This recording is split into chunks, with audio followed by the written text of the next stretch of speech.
حدیث میں آتا ہے، اور یہ مشکات شریف میں بھی حدیث ہے، مسند احمد ابن حنبل کے حوالے سے اور جامع ترمذی کے حوالے سے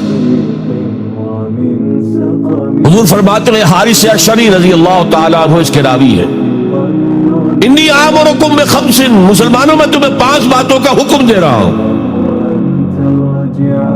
اللہ امرنی بہن، ایک روایت میں یہ اضافی الفاظ ہے، اللہ نے مجھے حکم دیا ہے ان کا، اپنی طرف سے نہیں دے رہا، حالانکہ حضور کو اختیار تھا آپ اپنی طرف سے بھی حکم دے سکتے۔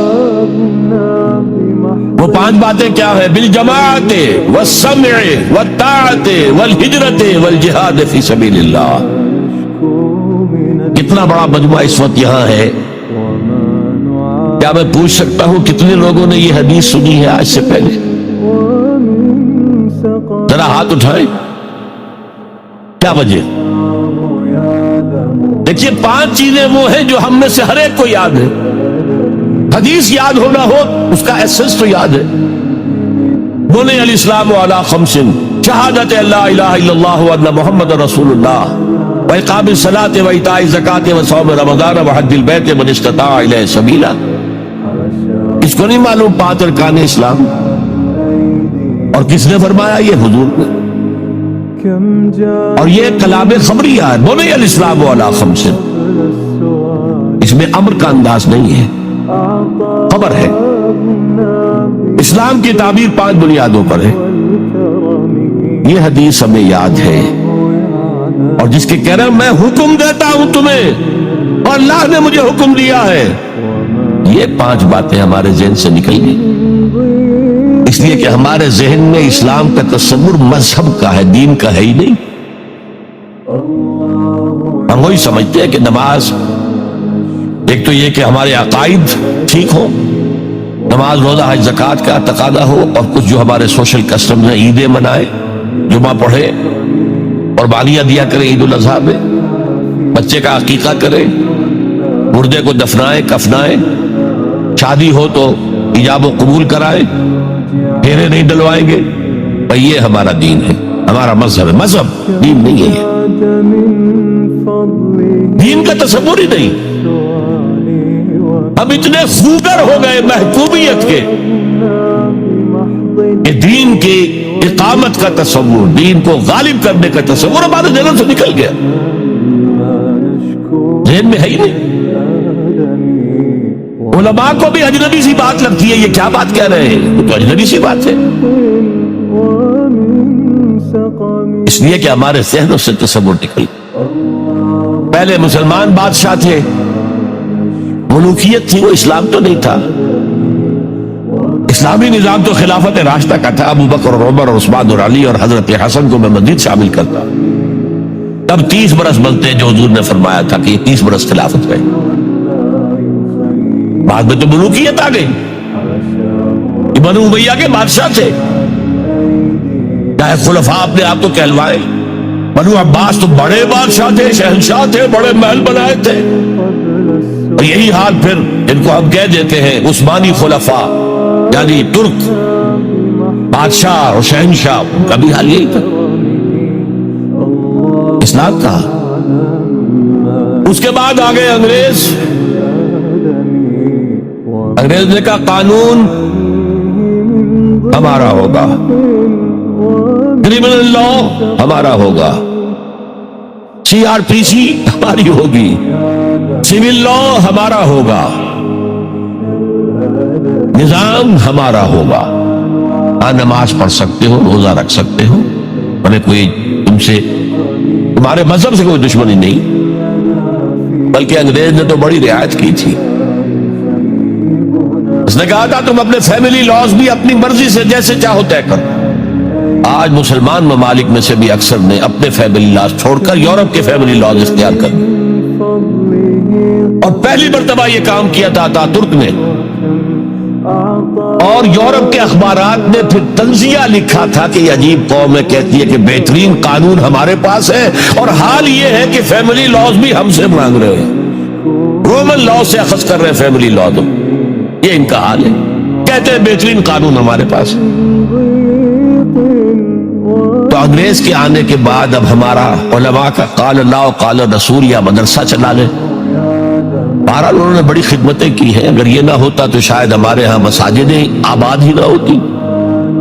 کم سے کم علماء نے وہ پوزیشنیں جو ہے وہ پر کی ہے. ایک ڈھانچہ جو ہے وہ برقرار رکھا ہے, اس میں کوئی شک نہیں ان کی خدمات. لیکن انگریز نے تو جو بھی تھا صرف اتنی آزادی دی تھی, اسی کو ہم ذہناً ریکنسائل کر چکے ہیں. بس اسلام یہی ہے نہیں. اور آج میں آپ کو بتا دوں, امریکہ اور انگلینڈ خاص طور پر اور بقیہ عیسائی مملکتیں بھی بالعموم اسلام کے خلاف جو جنگ جاری کر رہے ہیں اور تیزی کے ساتھ یہ بڑھے گی, اس کا بھی معاملہ یہ ہے کہ مذہب کی حیثیت سے اسلام کے خلاف ان کی کوئی جنگ نہیں. جب بش کہتا ہے کہ ہم تو اسلام کے خلاف نہیں, صحیح کہتا ہے, سچ کہتا ہے. وہ یہ کہہ سکتے ہیں you have come here, you have purchased churches and synagogues and converted them into mosques. Did we object?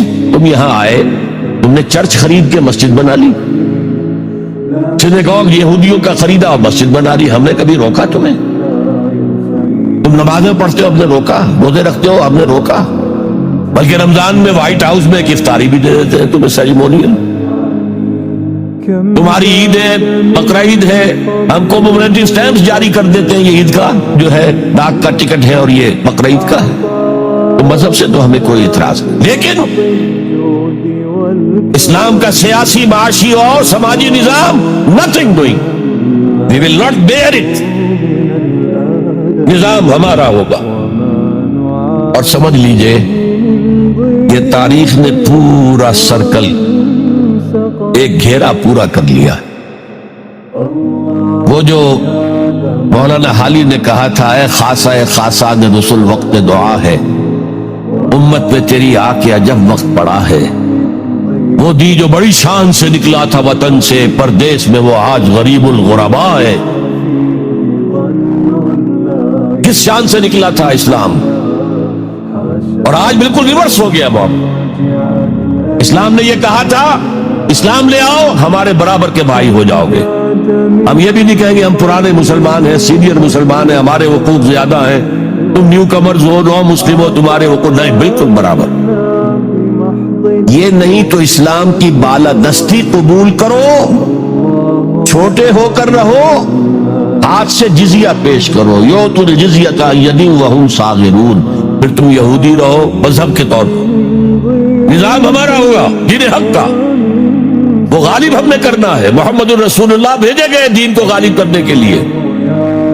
ہمارے اندر طاقت نہ ہو تو کیا کریں, مجبور ہے. اگر طاقت ہو اور پھر دین کو غالب نہ کریں تو ہم تو غدار ہیں اللہ کے.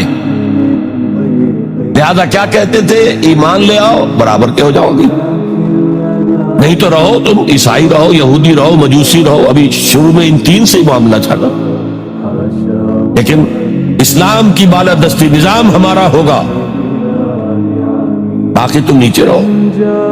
اور اگر یہ بھی منظور نہیں تو آؤ, تلوار ہمارے اور تمہارے درمیان فیصلہ کرے گی. یہی بات تھی کہ نہیں؟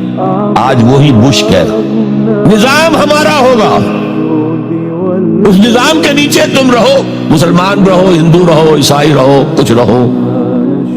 یہ بالکل برعکس کیفیت ہو.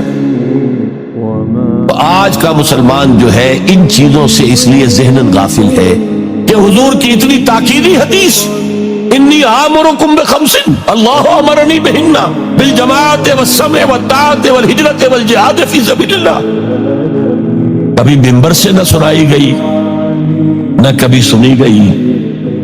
اس لیے کہ یہ اس عمل کا نام ہے جو دین کو قائم کرنے کے لیے